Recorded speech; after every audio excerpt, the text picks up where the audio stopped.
Hard by a great forest dwelt a poor woodcutter with his wife and his 2 children. The boy was called Hansel and the girl Gretel. He had little to bite and to break, and once when great dearth fell on the land, he could no longer procure even daily bread. Now when he thought over this by night in his bed, and tossed about in his anxiety, he groaned and said to his wife, "What is to become of us? How are we to feed our poor children, when we no longer have anything even for ourselves?" "I'll tell you what, husband," answered the woman, "early tomorrow morning we will take the children out into the forest to where it is the thickest. There we will light a fire for them, and give each of them one more piece of bread, and then we will go to our work and leave them alone. They will not find the way home again, and we shall be rid of them." "No, wife," said the man, "I will not do that. How can I bear to leave my children alone in the forest? The wild animals would soon come and tear them to pieces." "But you fool," said she, "then we must all 4 die of hunger, you may as well plane the planks for our coffins," and she left him no peace until he consented. "But I feel very sorry for the poor children, all the same," said the man. The 2 children had also not been able to sleep for hunger, and had heard what their stepmother had said to their father. Gretel wept bitter tears, and said to Hansel, "Now all is over with us." "Be quiet, Gretel," said Hansel, "do not distress yourself, I will soon find a way to help us." And when the old folks had fallen asleep, he got up, put on his little coat, opened the door below, and crept outside. The moon shone brightly, and the white pebbles which lay in front of the house glittered like real silver pennies. Hansel stooped and stuffed the little pocket of his coat with as many as he could get in. Then he went back and said to Gretel, "Be comforted, dear little sister, and sleep in peace, God will not forsake us," and he lay down again in his bed. When day dawned, but before the sun had risen, the woman came and awoke the 2 children, saying, "Get up, you sluggards! We are going into the forest to fetch wood." She gave each a little piece of bread, and said, "There is something for your dinner, but do not eat it up before then, for you will get nothing else." Gretel took the bread under her apron, as Hansel had the pebbles in his pocket. Then they all set out together on the way to the forest. When they had walked a short time, Hansel stood still and peeped back at the house, and did so again and again. His father said, "Hansel, what are you looking at there and staying behind for? Pay attention, and do not forget how to use your legs." "Ah, father," said Hansel, "I am looking at my little white cat, which is sitting up on the roof, and wants to say goodbye to me." The wife said, "Fool, that is not your little cat, that is the morning sun which is shining on the chimneys." Hansel, however, had not been looking back at the cat, but had been constantly throwing one of the white pebble stones out of his pocket on the road. When they had reached the middle of the forest, the father said, "Now, children, pile up some wood, and I will light a fire that you may not be cold." Hansel and Gretel gathered brushwood together, as high as a little hill. The brushwood was lighted, and when the flames were burning very high, the woman said, "Now, children, lay yourselves down by the fire and rest, we will go into the forest and cut some wood. When we have done, we will come back and fetch you away."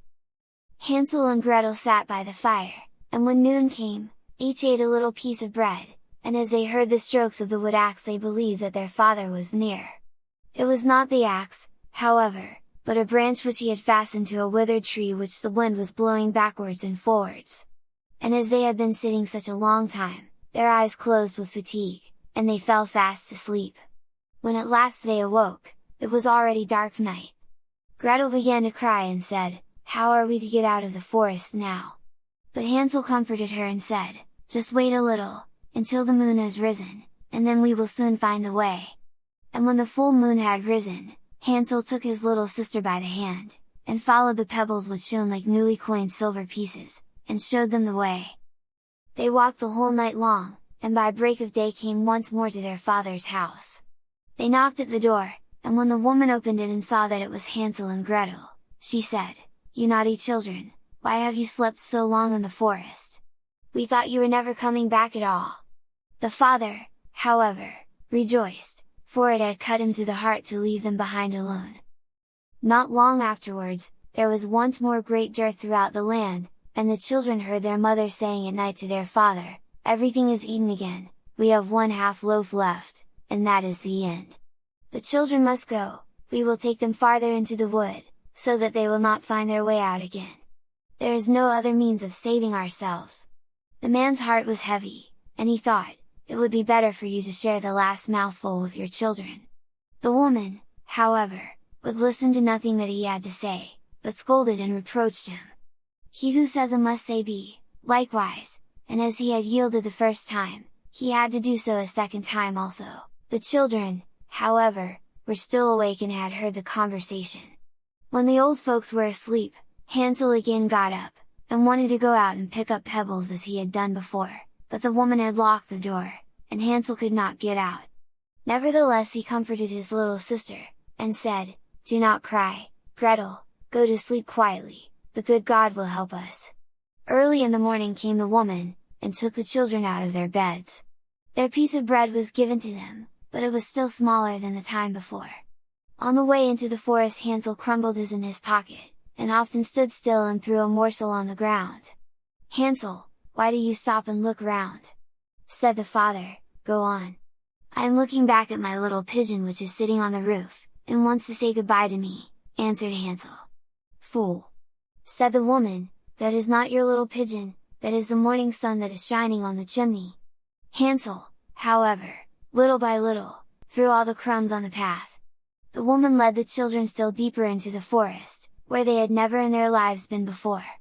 Then a great fire was again made, and the mother said, "Just sit there, you children, and when you are tired you may sleep a little. We are going into the forest to cut wood, and in the evening when we are done, we will come and fetch you away." When it was noon, Gretel shared her piece of bread with Hansel, who had scattered his by the way. Then they fell asleep and evening passed, but no one came to the poor children. They did not awake until it was dark night, and Hansel comforted his little sister and said, "Just wait, Gretel, until the moon rises, and then we shall see the crumbs of bread which I have strewn about, they will show us our way home again." When the moon came they set out, but they found no crumbs, for the many thousands of birds which fly about in the woods and fields had picked them all up. Hansel said to Gretel, "We shall soon find the way," but they did not find it. They walked the whole night and all the next day too from morning till evening, but they did not get out of the forest, and were very hungry, for they had nothing to eat but 2 or 3 berries, which grew on the ground.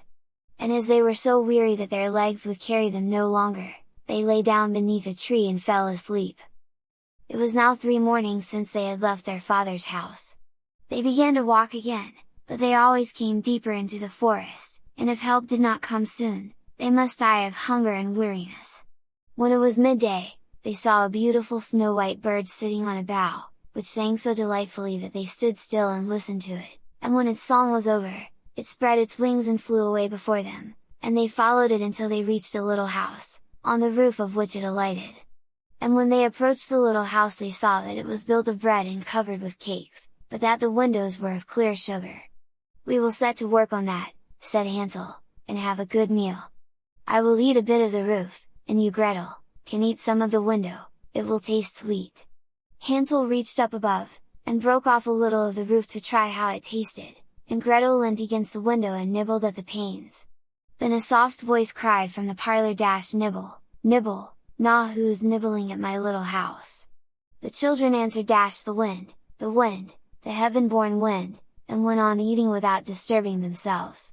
Hansel, who liked the taste of the roof, tore down a great piece of it, and Gretel pushed out the whole of one round window pane, sat down, and enjoyed herself with it. Suddenly the door opened, and a woman as old as the hills, who supported herself on crutches, came creeping out. Hansel and Gretel were so terribly frightened that they let fall what they had in their hands. The old woman, however, nodded her head, and said, "Oh, you dear children, who has brought you here? Do come in, and stay with me. No harm shall happen to you." She took them both by the hand, and led them into her little house. Then good food was set before them, milk and pancakes, with sugar, apples, and nuts. Afterwards 2 pretty little beds were covered with clean white linen, and Hansel and Gretel lay down in them, and thought they were in heaven. The old woman had only pretended to be so kind. She was in reality a wicked witch, who lay in wait for children, and had only built the little house of bread in order to entice them there. When a child fell into her power, she killed it, cooked and ate it, and that was a feast day with her. Witches have red eyes, and cannot see far, but they have a keen scent like the beasts, and are aware when human beings draw near. When Hansel and Gretel came into her neighborhood, she laughed with malice, and said mockingly, "I have them, they shall not escape me again." Early in the morning before the children were awake, she was already up, and when she saw both of them sleeping and looking so pretty, with their plump and rosy cheeks, she muttered to herself, "That will be a dainty mouthful." Then she seized Hansel with her shriveled hand, carried him into a little stable, and locked him in behind a grated door. Scream as he might, it would not help him. Then she went to Gretel, shook her till she awoke, and cried, "Get up, lazy thing, fetch some water, and cook something good for your brother, he is in the stable outside, and is to be made fat. When he is fat, I will eat him." Gretel began to weep bitterly, but it was all in vain, for she was forced to do what the wicked witch commanded. And now the best food was cooked for poor Hansel, but Gretel got nothing but crab shells. Every morning the woman crept to the little stable, and cried, "Hansel, stretch out your finger that I may feel if you will soon be fat."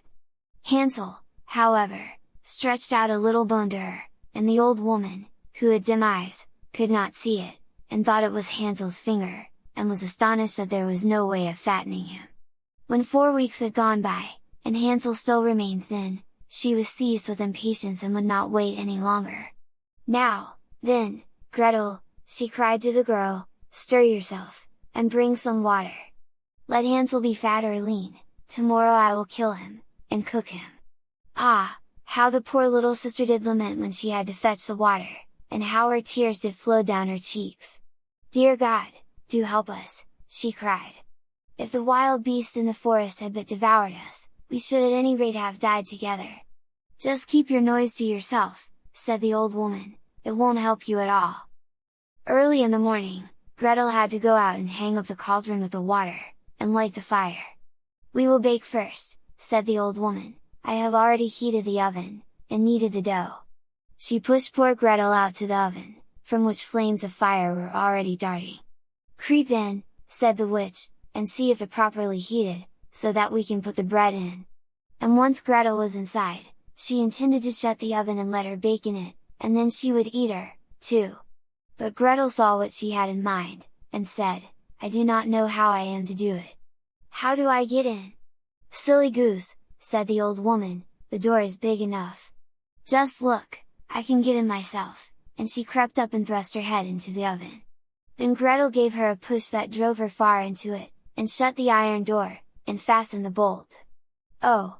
Then she began to howl quite horribly, but Gretel ran away, and the godless witch was miserably burnt to death.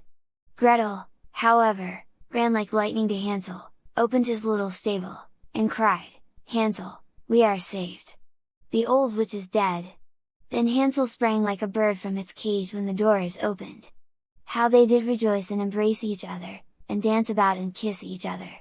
And as they had no longer any need to fear her, they went into the witch's house, and in every corner there stood chests full of pearls and jewels. "These are far better than pebbles!" said Hansel, and thrust into his pockets whatever could be got in, and Gretel said, "I, too, will take something home with me," and filled her pinafore full. "But now we must be off," said Hansel, "that we may get out of the witch's forest." When they had walked for 2 hours, they came to a great stretch of water. "We cannot cross," said Hansel, "I see no foot plank, and no bridge." "And there is also no ferry," answered Gretel, "but a white duck is swimming there. If I ask her, she will help us over." Then she cried, "Little duck, dost thou see, Hansel and Gretel are waiting for thee? There's never a plank, or bridge in sight, take us across on thy back so white." The duck came to them, and Hansel seated himself on its back, and told his sister to sit by him. "No," replied Gretel, "that will be too heavy for the little duck. She shall take us across, one after the other." The good little duck did so, and when they were once safely across and had walked for a short time, the forest seemed to be more and more familiar to them, and at length they saw from afar their father's house. Then they began to run, rushed into the parlour, and threw themselves round their father's neck. The man had not known one happy hour since he had left the children in the forest. The woman, however, was dead. Gretel emptied her pinafore until pearls and precious stones ran about the room, and Hansel threw one handful after another out of his pocket to add to them. Then all anxiety was at an end, and they lived together in perfect happiness. My tale is done. There runs a mouse, whosoever catches it, may make himself a big fur cap out of it. This has been a Sherry Plaza presentation.